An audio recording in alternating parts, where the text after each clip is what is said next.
Hello, I'm Alison. This channel is soulike.a and thank you for joining me today. Today is all about the blouse. So April is the month of Sew April Blouse. That is the challenge in the sewing community that is run by Gabrielle from Cloth Edit and her co-host this year, which is Tamlin from Sewn on the Tyne. I will drop some visuals in, but it's quite a simple challenge. The challenge is to make a blouse, and if you're not clear on what is a blouse, shirt, etc., check that out on Tamlin's Instagram, which is Sewn on the Tyne.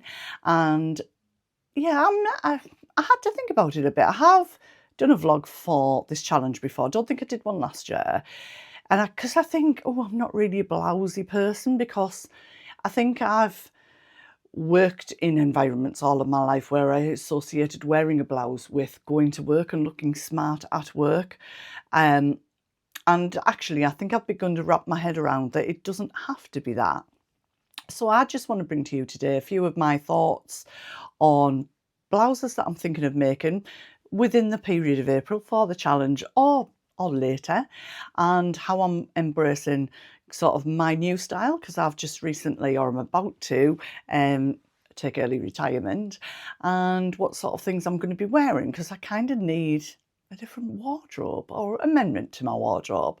I've also been having a little look around in the UK of the certain styles of blouses that are available in the shops, and I've got to say there's a huge range, so I've not kind of included everything.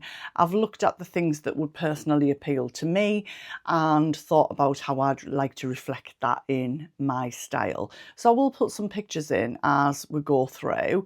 I think for myself, certainly in what's available in stores or online to buy, what draws me in is the boho kind of look. I think it always has. So I don't want to be sort of pristine and sort of stiff fabrics. I'm drapey, like little ties dangling off, ruffles a little bit. But that's kind of my style anyway. Think Daisy Jones and the Six, that sort of vibe. If you've not watched that series, you need to check it out. So yeah, I will put some pictures in, but what I have seen a lot of is a lot of embroidery or broderie on glazed panels.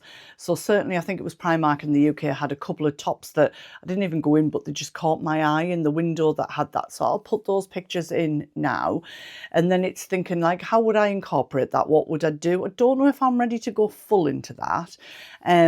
But there is a lot of, or some of the styles have some decoration on them of some element, and I think actually that's very nice when you're coming into spring and summer, because we're peeling off the layers a little bit, certainly in the northern hemisphere, and we want to kind of look for little bits of not Christmassy sparkle, do you know what I mean, like holiday sunshine sort of bling.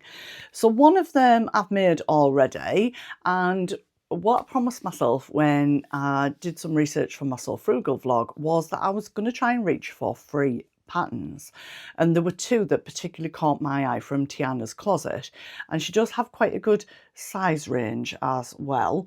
Certainly if you're navigating the pattern information, there's lots of click on this, click on that. Obviously the free patterns, but she gets her income from ad revenue, and you've just got to go straight down, keep scrolling right down to the bottom where it says download the AO files or A4 files, but the instructions are within the body of the text. So what I've started to do is kind of copy and paste those over into a document, so I can just keep that in my notes in my phone and just refer back to that. So just if that helps anybody that's looking for those patterns. So there were two. One is the Basili top, and one is the top or blouse. It's just a word. And the other one is the Isle or Isla top. So I'll put pictures of both of those in. And the one that I'm wearing is the Basili top, which I've made already. Well, I made it yesterday actually. And I definitely need to downsize in it next time. I have been out today, so I got a couple of nice pictures that I can sort of drop in with some lane pants that I just made yesterday as well. But what do I like about that? So I'll put the brand picture in at the same time. I'll leave that on the screen so you can see it, but it's kind of basically a double yoke, front and back, gathered. The front and back piece are exactly the same. It's a nice length. I've got mine tucked in. It's a very wide sort of boxy sleeve, but it is shaped at the head and it's gathered in there. At the back, hopefully you can see this, it has that little gap in the yoke and it would have a tie there. I personally, sorry, I'll just sit down, just wasn't very keen on the ties. And I made a decision to join it together, but I do like the gap. I think the gap just adds a bit of interest to the back. What you will see is I've done this decorative stitching on my Baby Lock Primo machine. So this is a swing stitch. So it's got Decaville blue and it's got a glitter. So you can't massively see that, but you can sort of see it catch the light. It is a little bit big. It's fine tucked in, but when it's not tucked in, it's oversized. But that's just me getting to know the patterns and seeing where I fit in their size range. I think it's meant to be a little bit off the shoulder, like a drop shoulder, so that's absolutely fine. But I've worn this today, I feel very comfortable in it. So I'm very happy to sort of trim that down and go for the next size in that. And I've got some fabric coming that I've been desperate to get my hands on, some nice coloured seersucker, and I did see some on Ammo Threads. I'll put a picture of it in, and it's a pale green, almost a sage green and white, and I'm going to make some lane pants in green, and I think this will look really nice because obviously you've seen the picture that drew me to it with the stripes, and I'm kind of going to want to replicate that, so I'm hoping to get that done this month. I've got to say, in terms of instructions, if you're brand new to sewing, I wouldn't dive into Tiana's closet. The construction of this is very similar to the sagebrush in terms of the yoke and etc. So it didn't say, I couldn't see anywhere where it really said what to do with the neck, but I made a decision to do a bias binding on the neck, and as I say, I just kind of joined it together at the back, so I'm absolutely fine with that. But if you're not really sure, I would do something different first. It's just the level of instructions with the neck. I've not done the next one, so I'll see what that one's like.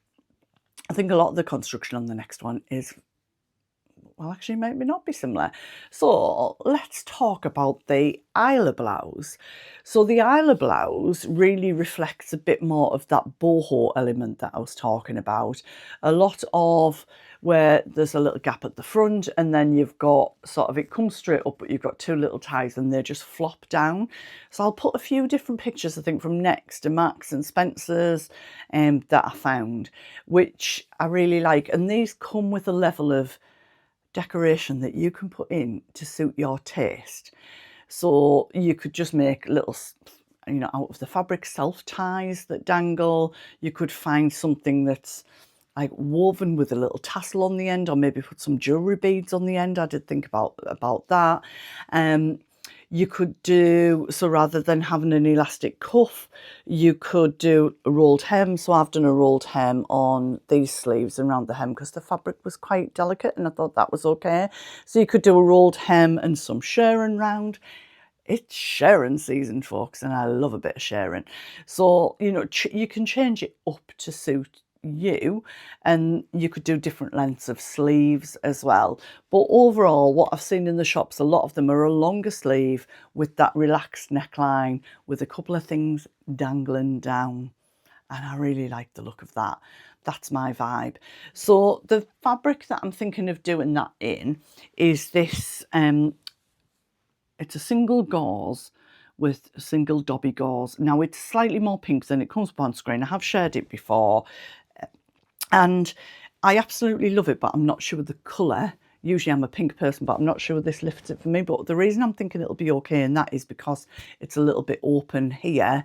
There's a little bit more skin visible, where if I put it right up here, it would draw some colour out of me, where when it's further down, I don't think that it will. And I've got plenty of this, so if I need to double it up or anything, that's absolutely fine too. So I'm definitely looking forward to making that pattern in this fabric here. And I have got some green floral fabric as well that I might do one or the others, but all of that won't happen in April. I've made this one.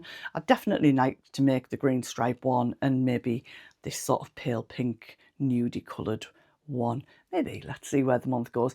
You'll have to come back at the end of the month and I will share. I'll do a blouse mix vlog so you can see what I've come back and I've made. The other thing that I do think that is everywhere in the UK, I've seen it in Tesco's, Georgia Asda, Marks and Spencer's, Next. I've seen it everywhere. Is I'll just put an odd picture in. Well, not an odd picture, but an occasional picture. Is what effectively looks like the Fleur blouse by Fabric Godmother. So this obviously was all over last summer. I've not made it in a blouse yet because I wasn't really wearing trousers. I've made the dress, but there are absolutely loads of those tops. I've seen it in animal print, I've seen it in plains, I've seen it in really bright fabrics. So I thought that was worth a mention because it's definitely very in style right now. And I just think that suits kind of everybody and is that beautiful make. And certainly for me, the Fleur dress, the D-cup bodice is just a perfect fit. So I thought that was worth a mention too. So if you're thinking about making a blouse, drop a comment in, let me know what you're thinking about making. And I always kind of think with challenges, I run a challenge myself, that don't get too hung up on it. You know, don't try to make it fit so you win. Just make something that gives you pleasure, that you're going to enjoy wearing. Obviously, if you want to jazz it up a bit, that's okay. But maybe you're not a jazzed up person. Maybe you're like, I like plain and simple. That's okay too. It's got to be about what's your style, what you're going to wear, and what you're going to enjoy. So I'm really looking forward over the month to seeing everybody's blouses get revealed. I will put the hashtag in here. Don't forget to tag in Gabrielle from the Cloth Edit and Tamlin from Sewn on the Tyne as well. And the closing date is the end of April. So the reveal date will be after that. I'll drop a couple of slides in as I go and I'll put them in at the end to wrap up with kind of the rules and things on. But I just want to say thank you for spending a lovely little bit of time with me today. And let me know what your thoughts are. As I say, drop it in the comments about what tops or blouses you're going to be making that you may or may not enter into the challenge. So I've been Alison. Thanks for spending time with me. And hopefully I'll catch up with you very soon.